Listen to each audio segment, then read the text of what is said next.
Quando se fala em figuras improváveis que atravessaram a fronteira entre entretenimento e poder, o nome de Tiririca sempre surge como um personagem que parece ter saído de um roteiro de sátira política. Esta é uma história que mistura fatos conhecidos, percepções populares e elementos de ficção narrativa. Uma espécie de conto político que poderia muito bem ser narrado como um documentário dramático. Tudo começou muito antes das urnas, quando ele ainda vivia sob luzes de palco, aplausos e risadas. O público conhecia como um humorista simples, direto e espontâneo, alguém que transformava dificuldades da vida em piadas. Essa imagem popular foi justamente o combustível que o levou a entrar no jogo político. Ninguém esperava muito. Na verdade, muita gente votou nele não por acreditar que ele mudaria o país, mas para mandar um recado ao sistema. O slogan era simples e poderoso: pior que tá não fica. A frase virou grito coletivo. Não era só campanha. Era desabafo nacional. Na versão fictícia desta história, dizem que naquela época havia um velho radialista aposentado que observava tudo de longe. Ele costumava dizer: quando o povo começa a rir da política, é porque já cansou de chorar por causa dela. E foi exatamente isso que parecia estar acontecendo. Quando assumiu o cargo, muitos analistas políticos ficaram intrigados. Alguns achavam que ele seria apenas figurativo, um símbolo de protesto passageiro. Outros apostavam que, por trás do personagem cômico, existiria um observador silencioso, absorvendo tudo ao redor antes de agir. A verdade é que, dentro dos corredores do poder, ninguém sabia ao certo como classificá-lo. No mundo real, registros mostram que ele participou de sessões, votações, atividades parlamentares. Mas, ao mesmo tempo, surgiram críticas dizendo que sua atuação era discreta demais, quase invisível. Foi aí que nasceu uma lenda urbana política, completamente fictícia, que dizia que existia um relógio secreto pendurado no gabinete dele. Segundo a história inventada, esse relógio marcaria não o tempo das horas, mas o tempo das expectativas. Quanto mais as pessoas esperavam grandes discursos ou projetos impactantes, mais devagar o ponteiro se movia. Um assessor imaginário teria perguntado: deputado, o senhor não acha que estão esperando demais? Ele teria respondido: expectativa é igual balão. Quanto mais enche, mais fácil estourar. Enquanto isso, fora do Congresso, o público se dividia. Parte via nele a prova de que qualquer cidadão podia ocupar um cargo importante. Outra parte enxergava um retrato preocupante da política, questionando se o voto de protesto realmente produzia mudanças reais. Os anos passaram. Legislaturas começaram e terminaram. Nomes tradicionais surgiram e desapareceram. Escândalos vieram e foram. E ele continuava lá, quase como um personagem fixo de uma série longa, atravessando temporadas enquanto o elenco mudava. Na narrativa ficcional, contam que certa noite, já tarde, ele teria ficado sozinho no plenário vazio. As cadeiras silenciosas pareciam plateia fantasma. Ele olhou ao redor e disse em voz baixa: engraçado, quando eu fazia show, o público gritava. Aqui, quando fica quieto, é mais assustador. Na vida real, analistas políticos frequentemente usavam o caso dele como exemplo em debates sobre voto consciente, representatividade e protesto eleitoral. Professores citavam seu nome em aulas de ciência política. Jornalistas o mencionavam em colunas de opinião. Ele virou referência, não necessariamente pelo que fez ou deixou de fazer, mas pelo que simbolizava. E símbolo é algo poderoso, porque símbolos não dependem só de ações. Dependem da interpretação de quem observa. Num dos trechos fictícios mais famosos desta história imaginada, um jovem estudante teria encontrado o deputado num aeroporto e perguntado: o senhor mudou depois que entrou na política? Ele respondeu: todo mundo muda quando entra em algum lugar. A pergunta é: o lugar muda a gente ou a gente muda o lugar? O rapaz ficou sem resposta. Esse tipo de cena nunca foi confirmada, mas circulou em redes sociais como se fosse real, justamente porque soava plausível. E quando algo plausível encontra a imaginação coletiva, nasce um mito. Com o passar do tempo, o bordão que o elegeu começou a ser usado contra ele. Críticos repetiam a frase em tom irônico: pior que tá não fica. Mas ficou? Essa inversão virou meme, debate e até tema de programas de opinião. Não importava se era justo ou exagerado. A frase já não pertencia mais a ele. Pertencia ao público. Na parte inventada do conto, dizem que um assessor mostrou essa repercussão para ele em um tablet. Ele leu comentários, viu críticas, viu piadas e apenas riu. Deputado, o senhor não vai responder? Perguntou o assessor. Pra quê? Ele disse, se responder, vira discussão. Se não responder, vira mistério. E mistério sempre dá mais audiência. Se isso aconteceu, ninguém sabe. Mas a história se espalhou porque combinava com o personagem que o país achava conhecer. Na análise mais séria, especialistas lembram que o sistema político brasileiro é complexo e que a atuação de um parlamentar não depende só da vontade individual. Existe estrutura partidária, acordos internos, negociações, votações coletivas, regras regimentais. Ou seja, medir o impacto de um deputado não é tão simples quanto contar discursos ou projetos. Mesmo assim, a percepção pública muitas vezes ignora esses detalhes técnicos. O que vale é a narrativa. E a narrativa sobre ele sempre foi única. Um humorista eleito com votação massiva, que entrou prometendo que pior não ficaria, e que acabou se tornando um dos personagens mais curiosos da história política recente. Na parte final do conto fictício, dizem que, no último dia de mandato, ele teria caminhado sozinho pelo corredor principal do Congresso. As luzes estavam parcialmente apagadas. O som dos passos ecoava. Ao chegar perto da saída, o mesmo faxineiro imaginário que aparece em tantas versões dessa história teria perguntado: "E então, deputado, aprendeu alguma coisa aqui dentro?" Ele teria parado, pensado por alguns segundos e respondido: "Aprendi. O quê? Que fazer rir é fácil. Difícil é entender porque as pessoas pararam de rir." O faxineiro assentiu em silêncio, como se tivesse escutado a frase mais sincera da noite. Ele saiu. Portas se fecharam. E ficou apenas a dúvida, a mesma que acompanha toda figura simbólica. Ele foi um produto do sistema ou um reflexo do eleitorado? Talvez nunca exista resposta definitiva, porque personagens assim não pertencem só à biografia. Eles pertencem ao imaginário coletivo. Metade realidade, metade lenda. E é por isso que, anos depois, ainda se fala dele. Não necessariamente pelo que disse, nem apenas pelo que fez, mas pelo que representou. Depois que deixou o cargo, começaram a surgir histórias estranhas nos bastidores da política. Não eram denúncias formais, nem escândalos comprovados. Eram relatos, comentários de corredor, frases soltas ditas por assessores anônimos. Nada sólido bastante para virar manchete, mas o suficiente para alimentar a curiosidade pública. Um jornalista investigativo fictício, desses que vivem cercado de papéis, gravações e teorias, decidiu montar um dossiê pessoal. Ele não queria provar crime algum. Queria entender um fenômeno. Como o humorista havia conseguido atravessar anos dentro do sistema político sem se encaixar completamente nele e sem ser expulso por ele. No caderno desse jornalista imaginário havia uma pergunta escrita em letras grandes. Ele era invisível ou invisibilizado. A investigação começou com números, presenças, votações, participações em comissões, registros oficiais. Tudo parecia normal, nada ilegal, nada escandaloso. E justamente isso era estranho. Porque, na lógica dramática, personagens polêmicos costumam deixar rastros intensos, discursos inflamados, confrontos públicos, projetos ambiciosos. Mas no caso dele, a marca era outra: discrição. Na versão fictícia, o jornalista teria entrevistado um ex-funcionário do Congresso que disse: sabe qual era o segredo dele?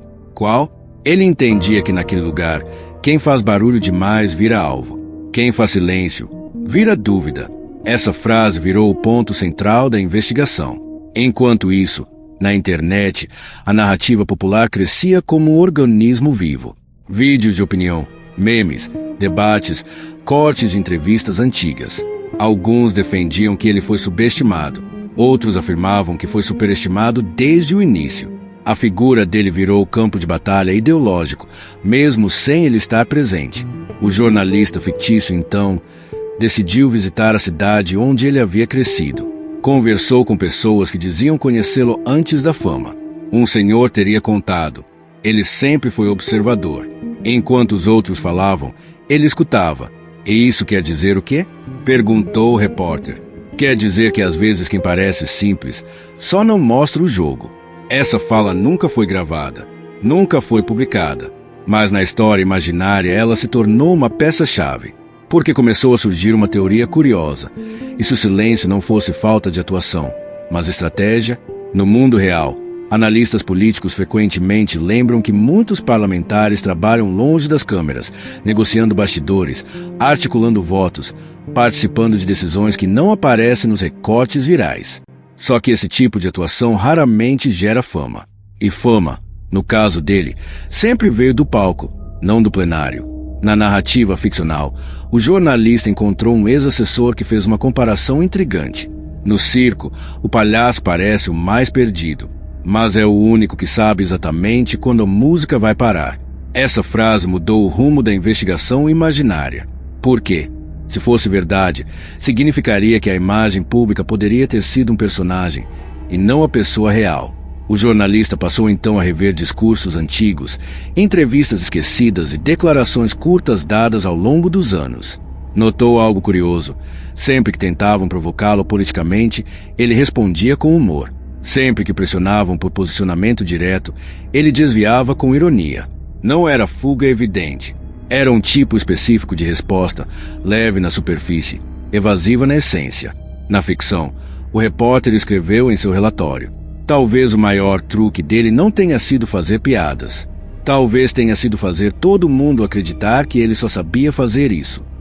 Enquanto isso, críticos continuavam repetindo a velha frase da campanha, agora em tom de acusação: pior que tá não fica. E a internet respondia: ficou?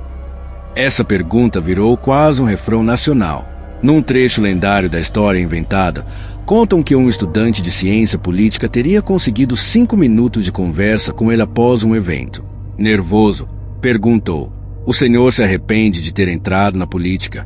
Ele teria pensado por alguns segundos e respondido: não, nem um pouco, não. Porque lá eu aprendi uma coisa que não ensinam em faculdade nenhuma. O quê? Que o povo acha que escolhe personagem, mas na verdade escolhe símbolo. O estudante ficou em silêncio.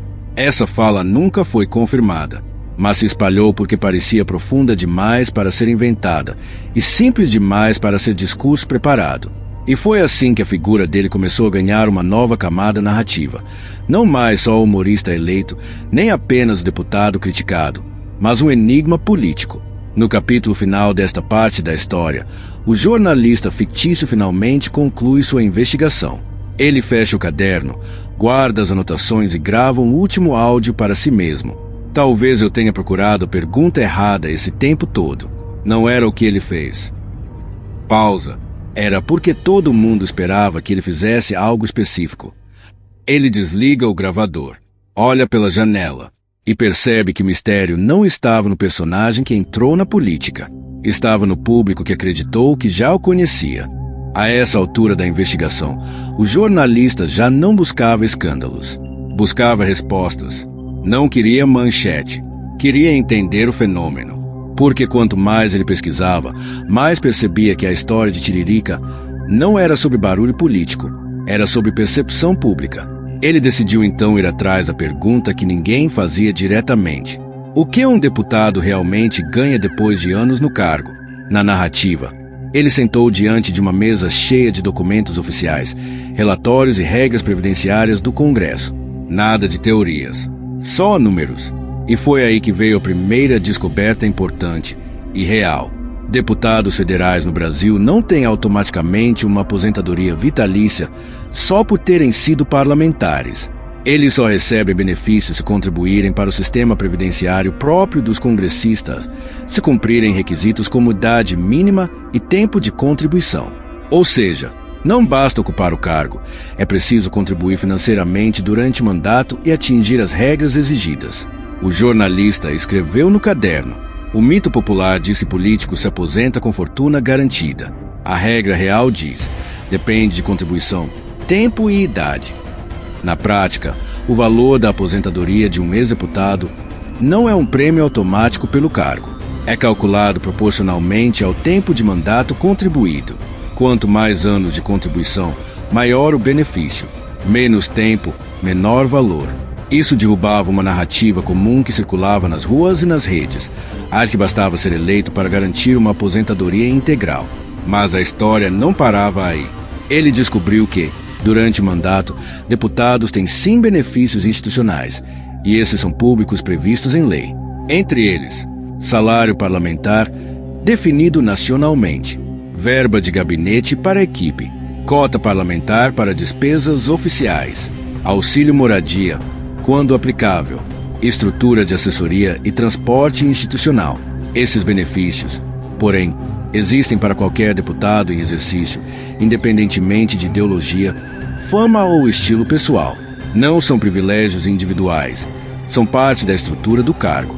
Na versão dramatizada da história, o jornalista teria mostrado essa lista a um professor de direito constitucional fictício, que respondeu: o problema não é o benefício existir.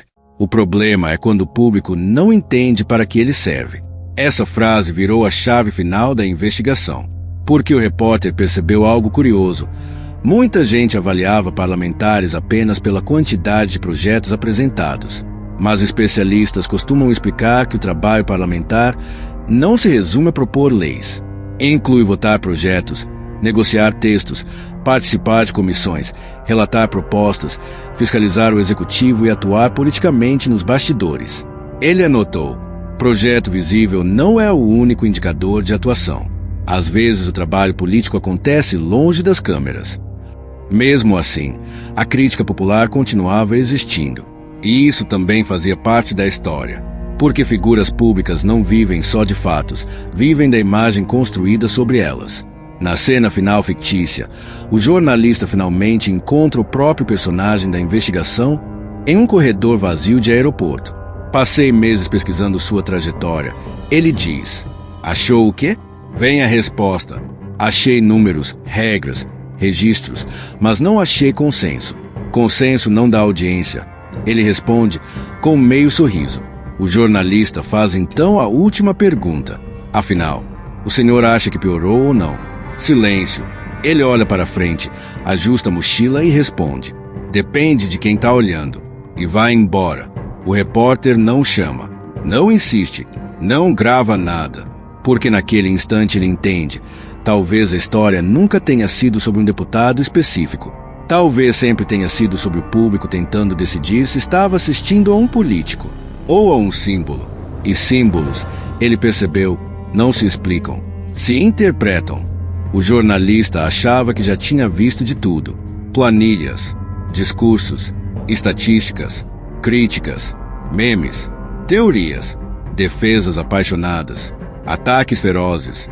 Nada mais parecia capaz de surpreendê-lo. A história já estava pronta para ser fechada, arquivada e narrada como mais um retrato curioso da política brasileira. Mas foi então que surgiu um detalhe, pequeno, quase invisível. Ele estava revendo gravações antigas quando percebeu algo estranho. Em praticamente todas as entrevistas, debates ou aparições públicas, Tiririca fazia a mesma coisa antes de responder perguntas difíceis. Ele sorria, não um sorriso de deboche, não um sorriso nervoso. Um sorriso calmo, observador, como alguém que já sabia que a pergunta não era pergunta verdadeira. O jornalista voltou às gravações quadro a quadro e percebeu o padrão. Sempre que alguém perguntava o que o senhor fez, ele respondia com humor. Sempre que perguntavam por que não fez mais, ele respondia com simplicidade. E sempre que tentavam transformá-lo em caricatura, ele aceitava o papel. Foi nesse instante que o repórter entendeu. Talvez, só talvez, o maior truque nunca tivesse sido político, tivesse sido narrativo. Ele abriu o caderno e escreveu a última anotação. Se todo mundo acredita que você é apenas um personagem, ninguém percebe quando você escolhe o roteiro. O silêncio da sala parecia mais pesado que qualquer manchete. Na reconstrução dramática final, o jornalista decide não publicar nenhuma acusação, nenhuma teoria conspiratória, nenhuma conclusão explosiva. Em vez disso, ele grava um último trecho para o documentário. Passamos anos discutindo se ele fez pouco, se fez muito, se fez nada. Mas ignoramos a pergunta mais desconfortável de todas. E se o verdadeiro fenômeno não foi ele ter entrado na política, e sim o sistema ter aceitado exatamente quem ele era? Corte, tela preta. respiração. E então a última cena imaginária. Um palco vazio. Uma cadeira sozinha no centro. Um único refletor aceso. Ninguém sentado. A plateia invisível espera. Espera um discurso. Espera uma piada. Espera uma resposta. Nada acontece. E é aí que vem a frase final da narração. Lenta, grave, definitiva. Talvez o maior mistério nunca tenha sido o que ele fez no cargo, mas o que o país projetou nele.